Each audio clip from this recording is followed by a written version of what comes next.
Hi ನಮಸ್ಕಾರ ಎಲ್ಲರಿಗೂ. ಇವತ್ತಿನ ವಿಡಿಯೋದಲ್ಲಿ ನಾನು ಕೊಬ್ಬರಿ ಲಡ್ಡುವನ್ನು ಮಾಡ್ತಾ ಇದ್ದೀನಿ. ತುಂಬಾ ಹೆಲ್ದಿಯಾಗಿರುತ್ತೆ, ತುಂಬ ಈಸಿಯಾಗಿ ಮಾಡ್ಕೊಳ್ಬೋದು.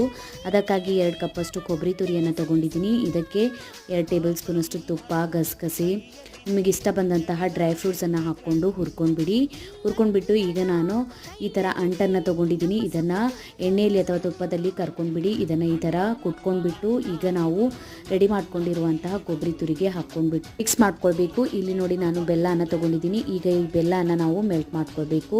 ಇದನ್ನು ನೀರು ಹಾಕಿಬಿಟ್ಟು ಬೆಲ್ಲ ಕರಗುವವರೆಗೂ ನಾವು ಈ ಥರ ಇದನ್ನು ಕರಗಿಸ್ಕೊಳ್ಬೇಕು. ಈಗ ನಾವು ರೆಡಿ ಮಾಡ್ಕೊಂಡಿರುವಂಥ ಕೊಬ್ಬರಿ ತುರಿಗೆ ಸ್ವಲ್ಪ ಸ್ವಲ್ಪ ಬೆಲ್ಲದ ಪಾಕನ್ನು ಹಾಕಿಬಿಟ್ಟು ಮಿಕ್ಸ್ ಮಾಡ್ಕೊಳ್ಳಿ. ದೊಡ್ಡ ಸಣ್ಣ ನಿಮಗೆ ಬೇಕಾಗಿದ್ದ ಶೇಪ್ನಲ್ಲಿ ನೀವು ಈ ಥರ ಲಡ್ಡುವನ್ನು ಮಾಡ್ಕೊಳ್ಬೋದು. ತುಂಬಾ ಹೆಲ್ದಿಯಾಗಿರುತ್ತೆ. ದಿನಕ್ಕೊಂದು ತಿನ್ಕೊಂಡ್ರೆ ತುಂಬ ಟೇಸ್ಟಿಯಾದಂಥ ಲಡ್ಡು ಇನ್ಸ್ಟೆಂಟಾಗಿ ಮಾಡ್ಕೊಳ್ಬೋದು. ಫುಲ್ ಡೀಟೇಲ್ ವಿಡಿಯೋನ ಯೂಟ್ಯೂಬ್ ಚಾನಲಲ್ಲಿ ಅಪ್ಲೋಡ್ ಮಾಡಿದ್ದೀನಿ, ನೀವು ಹೋಗಿ ನೋಡ್ಕೊಳ್ಬೋದು. ಇನ್ಸ್ಟಾಗ್ರಾಮ್, ಫೇಸ್ಬುಕ್ಕಿಗೂ ಫಾಲೋ ಮಾಡ್ಕೊಳ್ಳಿ.